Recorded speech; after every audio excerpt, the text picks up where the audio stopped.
Are के educate channel में आप सभी दोस्तों का स्वागत है। इस चैनल को सब्सक्राइब कर लें और बेल आइकन को प्रेस कर लें, जिससे जो भी वीडियो अपलोड हो उसका नोटिफिकेशन सबसे पहले आपको मिले। तो चलिए वीडियो को शुरू करते हैं।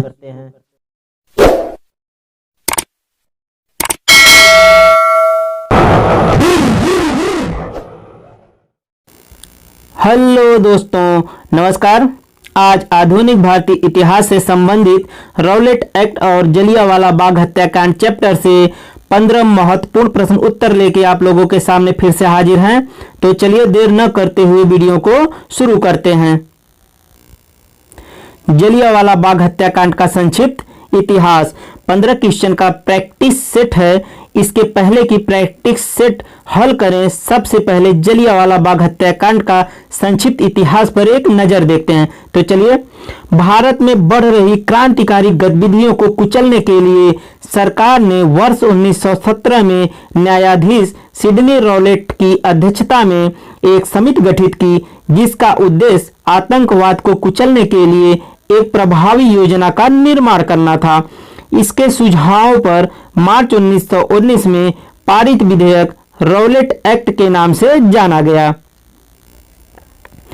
रॉलेट अधिनियम के द्वारा अंग्रेजी सरकार जिसको चाहे जब तक चाहे बिना मुकदमा चलाए जेल में बंद रख सकती थी।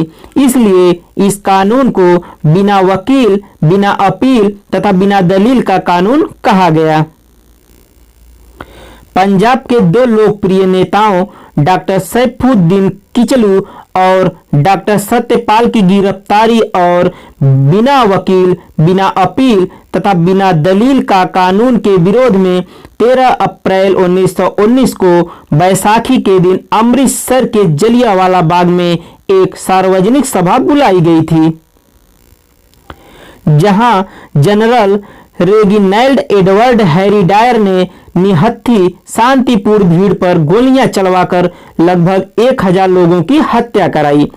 13 अप्रैल 1919 को जलियांवाला बाग नरसंहार की हृदय विदारक घटना के बाद रविंद्रनाथ टैगोर ने ब्रिटिश सरकार द्वारा प्रदान की गई नाइट की उपाधि लौटा दी। मार्च 1940 में पंजाब के क्रांतिकारी नेता ऊधम सिंह ने जलियांवाला बाग के नरसंहार का बदला लेने के लिए इस हत्याकांड के समय पंजाब के गवर्नर रहे सर माइकल ओ डायर की लंदन में हत्या कर दी थी, जिसके लिए उन्हें गिरफ्तार कर मृत्युदंड दे दिया गया। ब्रिटिश हाउस ऑफ कॉमन्स में एक सदस्य ने कहा कि ऐसी बर्बरता की मिसाल संसार में कहीं नहीं है। रॉलेट एक्ट तथा जलियांवाला बाग हत्याकांड 15 ऑब्जेक्टिव क्वेश्चन का प्रैक्टिस सेट है। तो चलिए इसको हल करते हैं। क्वेश्चन नंबर 1 आप लोगों के सामने है। क्वेश्चन नंबर 1, भारतीय स्वतंत्रता संग्राम के दौरान रॉलेट एक्ट ने किस कारण से सार्वजनिक रोष उत्पन्न किया? तो कौन सा ऑप्शन इसमें बिल्कुल सही है? ऑप्शन नंबर सी बिल्कुल सही है। इसने लोगों को बिना मुकदमा चलाए जेल भेजने के लिए अधिकृत किया। तो ऑप्शन नंबर सी बिल्कुल सही है। Next question, question number 2, Rowlatt act लाने का क्या प्रयोजन था? तो कौन सा ऑप्शन इसमें बिल्कुल सही है? ऑप्शन नंबर बी बिल्कुल सही है। राष्ट्रीय एवं क्रांतिकारी गतिविधियों पर रोक लगाना। रॉलेट एक्ट लाने का सबसे बड़ा प्रयोजन राष्ट्रीय एवं क्रांतिकारी गतिविधियों पर रोक लगाना था। तो ऑप्शन नंबर बी राष्ट्रीय एवं क्रांतिकारी गतिविधियों पर रोक लगाना बिल्कुल सही है। Next question, question number 3, Rowlatt act Bharat में लागू किया गया था। तो किस सन में रॉलेट एक्ट भारत में लागू किया गया था? तो कौन सा ऑप्शन इसमें बिल्कुल सही है? ऑप्शन नंबर बी बिल्कुल सही है। सन 1919 ईस्वी में। सन 1919 ईस्वी में रॉलेट एक्ट भारत में लागू किया गया था। तो ऑप्शन नंबर बी सन 1919 बिल्कुल सही है। Next question, question number 4, Rowlatt Act का लक्ष्य था। रॉलेट एक्ट का क्या लक्ष्य था? तो कौन सा ऑप्शन इसमें बिल्कुल सही है? ऑप्शन नंबर बी बिल्कुल सही है। बिना मुकदमा चलाए बंदी बनाना और मुकदमों की सुनवाई संचित प्रक्रिया द्वारा, तो ऑप्शन नंबर बी बिल्कुल सही है। नेक्स्ट क्वेश्चन, क्वेश्चन नंबर 5, जब रॉलेट एक्ट पारित हुआ था उस समय भारत का वायसराय कौन था? तो कौन सा ऑप्शन इसमें बिल्कुल सही है? ऑप्शन नंबर सी बिल्कुल सही है, Lord Chelmsford.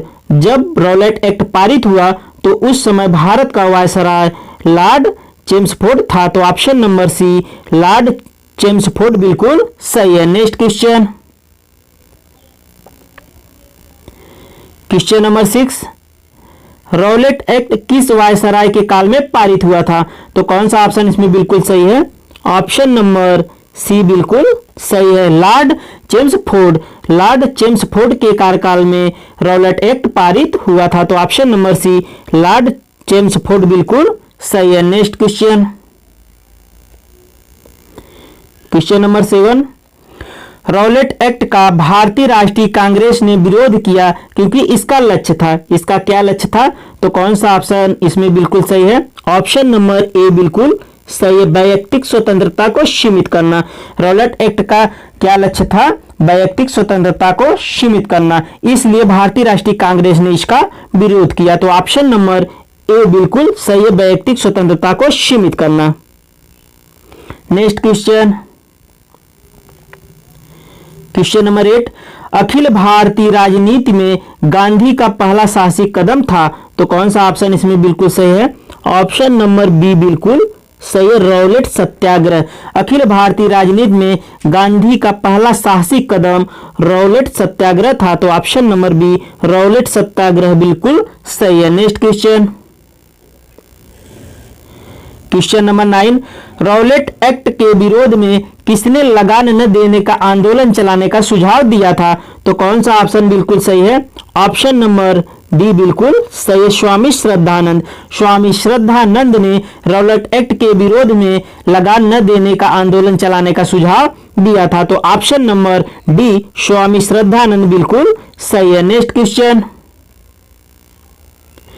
Question number 10, the anarchical and revolutionary crime act 1919 को सामान्य बोलचाल में कहा जाता है, तो सामान्य बोलचाल में क्या कहा जाता है?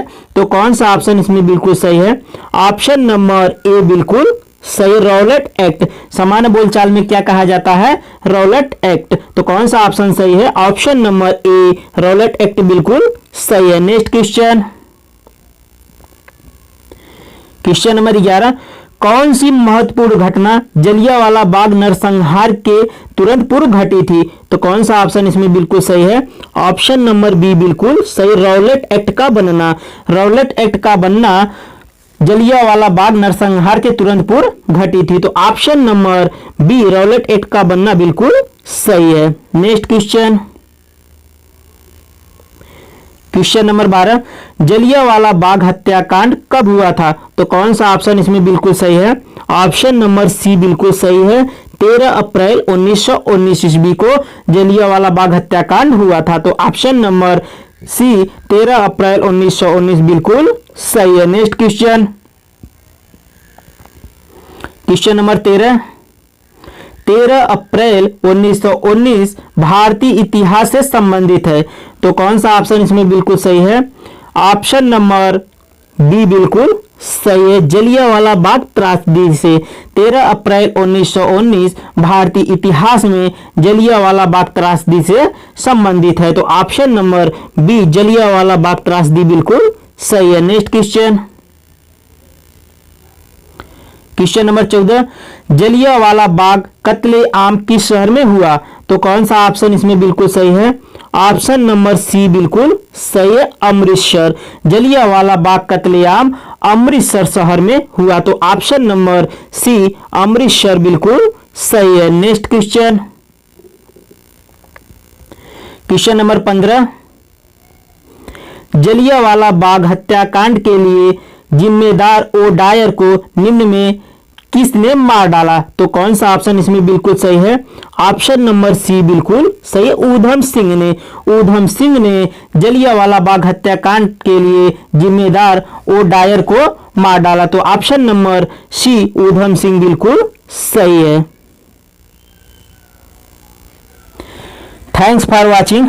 वीडियो अच्छा लगे तो वीडियो को लाइक करना और चैनल को सब्सक्राइब करना ना भूलिए। अगले वीडियो में फिर मिलेंगे, तब तक के लिए धन्यवाद।